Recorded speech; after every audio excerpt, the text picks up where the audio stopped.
Hi everyone, it's me, Lisa. Tawagin nyo na lang po kung shortcut na meron kung trip nyo po akong tawagin. Kung trip nyo noon po yung Lisel na pangalan ko sa bahay, okay lang po yun.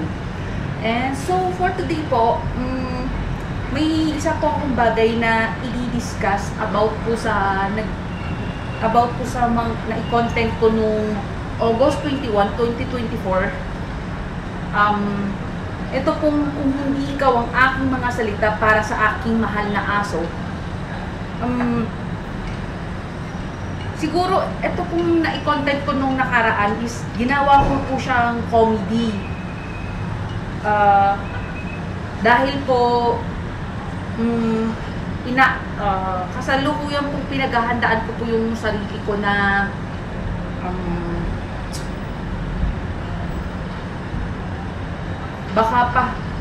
baka pahintulutan po ako ng Diyos na iwasan ko na pong makipag-communicate kay Jonas or something, or iwasan ko na pong nararamdaman ko dahil posible po na baka hindi po siya pala rin ng Diyos sa akin. Bale, ilang buwan na rin po kasi siya nanliligaw sa akin eh.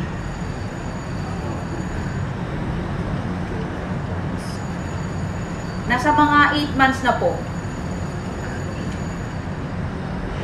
So, yun po.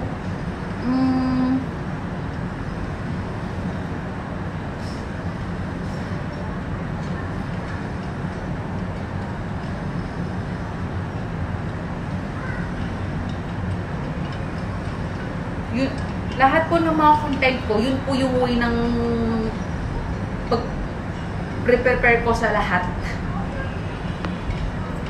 Tapos po,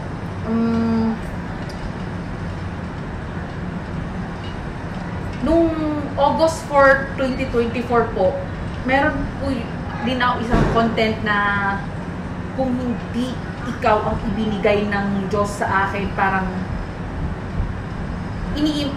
always po na ginagawa ko na imagination ko lang na parang pang pelikula na lang po yung mga connections namin, yung pag-uusap namin, pagkikita namin sa personals.